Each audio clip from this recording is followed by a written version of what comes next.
Hi, I'm Farrah from 2 Credits Needed, and this is a DevSide Chat, a series where we do a deep dive on video games and video game design. Spoilers will be up ahead for the games shown here, and it is highly recommended that you play these games before continuing with this video. Video games are wonderful. They are a fantastic medium that have the potential to offer experiences that none other can emulate, at the same time while being able to take on other forms of media. Games can be presented like TV and released episodically, like how Telltale handle their games. They can act like an epic action flick like the Uncharted series, or anything else for that matter. But what truly makes the medium unique is its ability to allow the player to drive the experience, or in other words, interactivity through player agency.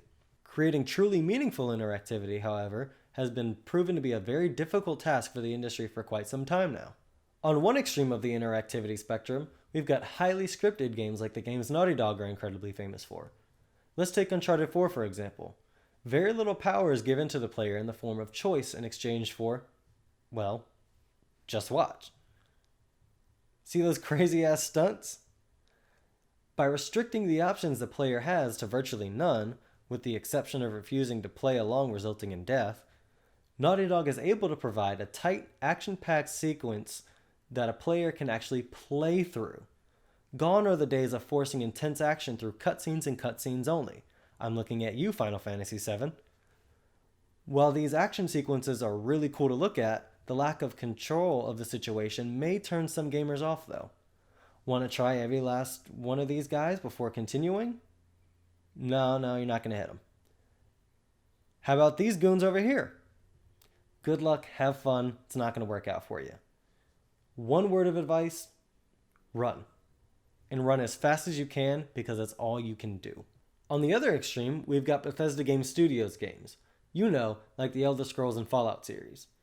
These games represent the epitome of player agency, so like the exact opposite of the Naughty Dog games if you want to think of it like that. That means you've got plenty of choices to make as a player.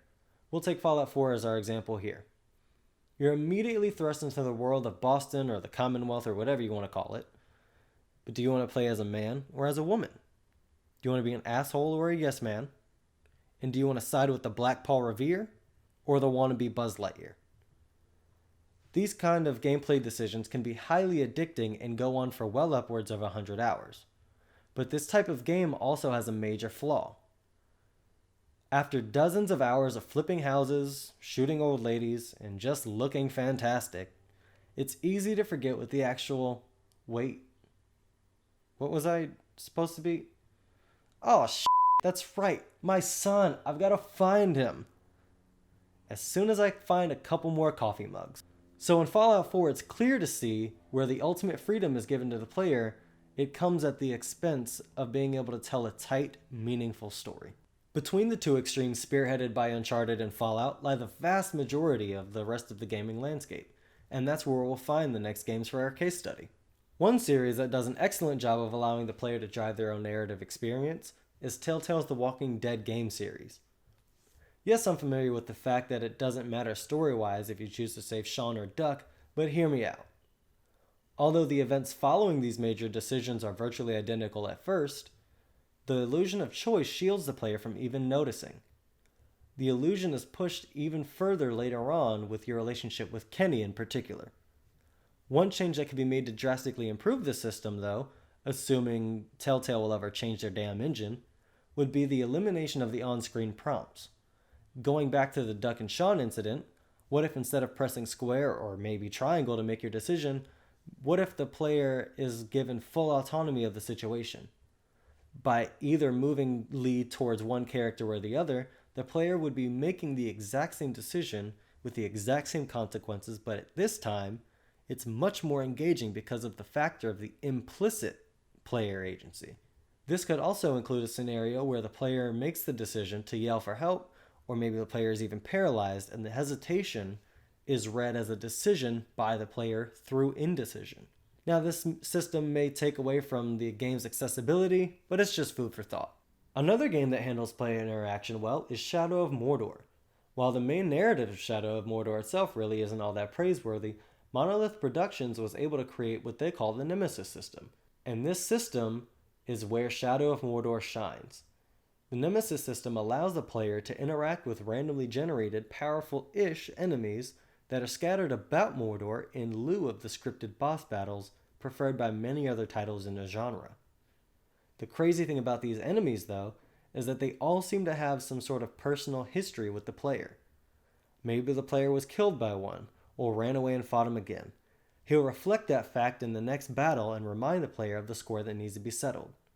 Aw, damn! Look at the craziness that happens when I run into two captains at the same time.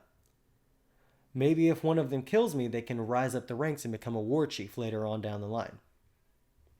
This system isn't perfect, and the upcoming Shadow of War seems to have vastly improved upon this, but it at least sets the tone for a more personal journey for the player within an otherwise dull open world.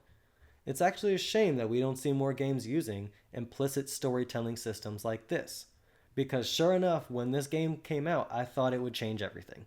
The last game we're going to talk about in this video here is Event Zero. This game takes player engagement to the next level by forcing the player to interact with the world through consoles. Say goodbye to the restricting dialogue options of games like Fallout and say hello to Kaizen, an artificial intelligence that will accompany the player throughout the game. The player talks to Kaizen though through typing on the keyboard. It's almost like a game made entirely around Cleverbot, which is really funny. Kaizen can be easily confused if asked a strange question, like right here. With some refinement, systems like Kaizen could very well drive amazing new experiences to all kinds of gamers, especially PC gamers.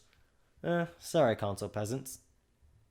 And by taking from the best parts of the games listed here, we as an industry can work together to create better experiences through the use of interactivity, and in doing so, creating the very experiences that make video games so unique.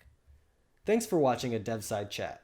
Since this is a chat, let me know what you think about the video in the comment section down below, including whether pancakes or waffles are better. It's been real, and I'll be back to chat with you all next month. Until then, have a great time and enjoy some games.